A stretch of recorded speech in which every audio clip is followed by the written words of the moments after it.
So hi guys, welcome back to my YouTube channel. और ये है मनी है सीजन 1 का एक्सप्लेनेशन। तो चलिए दोस्तों, ओके। ये कहानी एक प्रोफेसर नाम की बंदे की कुछ खास चुने हुए लोगों के साथ स्पेन के रॉयल मिंट को लूटना चाहता है। The royal mint of Spain मतलब ये होती है कि स्पेन की नेशनल तिजोरी, जहाँ पर ढेर सारा पैसा होता है और यहाँ पैसा छापने की मशीन भी होती है।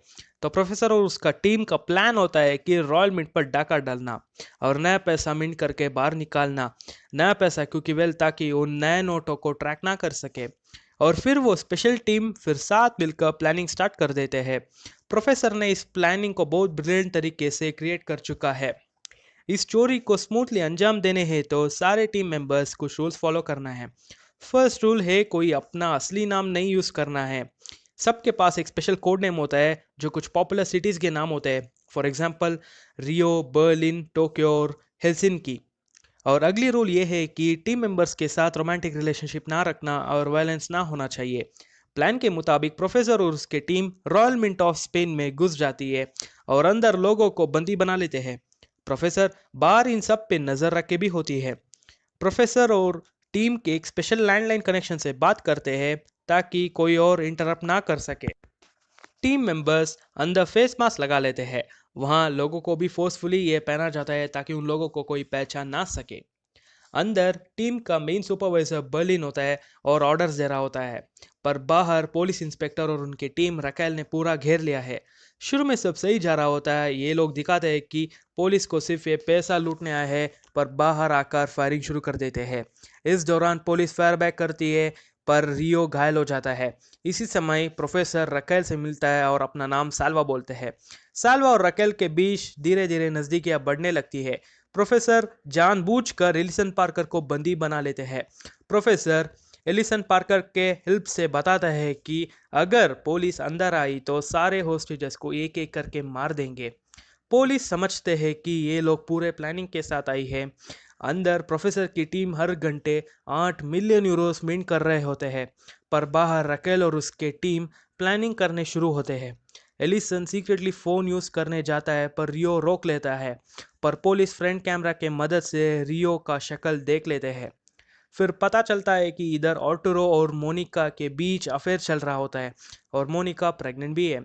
ऑर्टुरो फिर पुलिस से कांटेक्ट करने की कोशिश करता है और बताता है उसके पास एक सेकेंडरी फ़ोन जिसके बारे में ये लोग को पता नहीं है। और फिर बताता है कि किसी तरह जाकर उस फ़ोन को लेकर आए तो पुलिस को कांटेक्ट कर सकते हैं।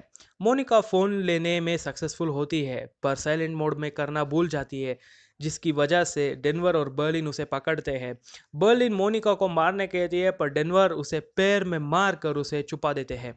पुलिस इधर रियो के फेस स्कैन करके डिटेल्स कलेक्ट करती है और फिर हमें पता चलता है कि रियो और टोक्यो के बीच भी अफेयर चल रहा होता है।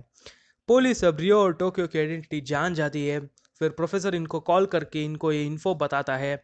फिर बर्लिन हॉस्टेजेस के हाथ पर फेक गन लगा लेते हैं ताकि पुलिस को डिस्ट्रैक्ट कर सके, जिनमें ऑर्टरो भी शामिल होता है। मोनिका की डेथ की खबर सुन के ऑर्टरो पागलों जैसे बर्ताव करता है, जिसके बाद पुलिस ऑर्टरो को प्रोफेसर की टीम का मेंबर समझ के गोली चलाता है। पर गोली ऑर्टरो के कंधे पर लगती है और वो बच जाता है, पर सीरियस मेडिकल कंडीशन की भी ज़रूरत होती है। इंस्पेक्टर और कुछ लोग डॉक्टर्स में वेश में अंदर जाकर ऑटोरो का ट्रीटमेंट स्टार्ट कर देते हैं।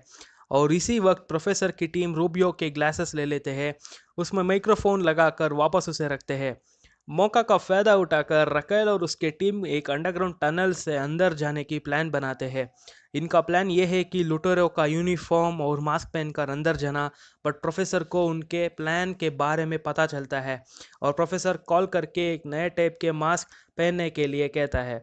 और ये इन्फो रकेल को पता चलता है और ये प्लान भी नाकामयाब होता है। नैरोबी एंड मॉस्को को मोनिका जिंदा होने का खबर मिलता है, पर इसकी इन्फो बर्लिन को देने बजाय डेनवर के साथ हेल्प करने की सोचता है। प्रोफेसर को पता चलता है कि बर्लिन अपनी मनमानी कर रहा है और रूल्स भी ब्रेक कर रहा होता है। एंड हेलसिंकी ने उनके कार को ठिकाने लगा दिया है एंड पुलिस उसी कार की तलाशी में है। प्रोफेसर फिर उस कबाड़ खाने में जाकर अपनी फिंगरप्रिंट्स निकालने जाता है और वहाँ बर्लिन की जैकेट का बटन वहाँ रख देते हैं ताकि पुलिस का शक सीधा बर्लिन की तरफ हो जाए। रकेल और उसकी टीम उस कार को ढूंढ लेते हैं जिसको उन्हें बर्लिन का जैकेट का बटन भी मिल जाता है और प्रोफेसर वहाँ फेस बदल कर भाग जाते हैं। बर्लिन की बटन से उसके आइडेंटिटी का पता पुलिस लगा लेती है। रकेल प्रोफेसर की परमिशन लेकर अंदर जाती है। रियो को रकेल की तलाशी लेते वक्त एक माइक्रोफोन मिलता है जिस पर उसका निकनेम लिखा होता है रायो। इसे उसका नाम सिर्फ उसके पेरेंट्स ही बुलाते हैं। रियो को उसके अंदर एक छिपा हुआ मेमोरी कार्ड भी मिल जाता है जिसमें उसके पेरेंट्स का रिकॉर्डेड वीडियो मैसेज भी होता है। अगर रियो ने पुलिस की मदद की तो ये लोग उसे जाने देंगे और बाकी सबको पकड़ लेंगे, ऐसा रियो सोचता है। रकेल फिर प्रोफेसर के टीम से मिलती है और बर्लिन एक जानलेवा डिजीज से फाइट कर रहा है। इंस्पेक्टर रूबियो को अब रकेल के नए दोस्त साल्वा पर शक होने लगता है। रूबियो फिर साल्वा से मिलता है और उसका स्पून चुरा लेता है, मीन्स उसका डीएनए सैंपल्स एंड फिंगरप्रिंट्स चुराना जैसा है। फिर जाकर ये बात रकेल को बताता है कि उस साल्वा पे डाउट है। वो उसका बैकग्राउंड चेक किया तो उसका एक पास में दुकान है और उस रॉबरी में उसका हाथ भी हो सकता है। रकाल ये सब सुन के बहुत गुस्सा होती है और कहता है कि वो उस साल्वा से जेलस फील होती है क्योंकि वो दोनों डेट कर रहे होते हैं। और फिर रूबियो को उसका सस्पेक्ट बना देती है। बोलती है कि साल्वा ने ही तो असली गद्दार है। रूबियो वहाँ से चला जाता है पर रकेल साल्वा से मिलती है और बंदूक दिखाकर उसके दुकान के बारे में पूछता है। ये लोग जाकर तलाशी लेते हैं और कुछ भी नहीं मिलता। दूसरी तरफ ऑर्टरो वहाँ कुछ इनमेट्स के साथ वहाँ से भागने की प्लानिंग करता है। रकेल से गाली खाने से एंजल रूबियो डिप्रेशन में चाहता है और दारू पीकर गाड़ी चला रहा होता है। तभी पता चलता है कि सैल्वा के फिंगरप्रिंट्स इस कार पर के फिंगरप्रिंट्स मैच करते हैं और वही प्रोफेसर है। एंजल रूबियो फिर कॉल करके रकेल को बताने की कोशिश करता है पर कॉल कनेक्ट ही नहीं होता। इसके बाद उसके घर कॉल करके वॉइस मैसेज छोड़ता है। इसके बाद कार का एक्सीडेंट होता है और वो कोमा में चला जाता है। इस वॉइस मैसेज को रकेल की मॉम सुनती है पर उसे अल्जाइमर होती है। रकेल के मॉम साल्वा यानी प्रोफेसर को बताती है कि एंजल रूबियो उसके लिए मैसेज छोड़ी है। प्रोफेसर उसका घर चला जाता है और वो वॉइस मैसेजेस डिलीट कर देता है। इधर ऑर्टोरो को पता चलता है कि मोनिका जिंदा है पर डेनवर को चाहने लगती है। इसके बाद ऑर्टोरो गुस्से में वहां से भागने जाता है और उसके साथ 16 लोगों के साथ भागते हैं।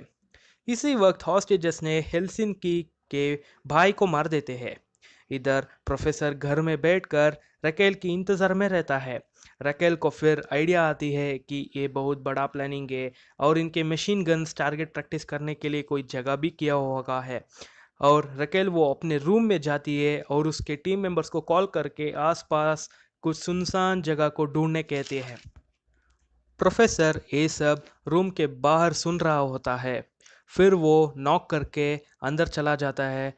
दूसरी तरफ प्रोफेसर की टीम होस्टेजेस को 1 मिलियन यूरोस को देने के लालच देकर उनके प्लान में शामिल कर देते हैं ताकि उसका काम तेज़ी से हो। रकेल की टीम मेंबर रकेल को बोलती है कि कोई जगह मिली है कि प्रोफेसर और टीम के प्लानिंग वही हो सकती है जहाँ पर वो टारगेट प्रैक्टिस किया हो। रकेल उस प्रोफेसर के साथ उस जगह पे चले जाते हैं पर फोरेंसिक मेंबर्स ने वहाँ पहले ही छानबीन शुरू कर देती है। प्रोफेसर कार में ही बैठा है और रकेल लैब कोट पहनकर अंदर चली जाती है। And this is the end of season 1 of money haste.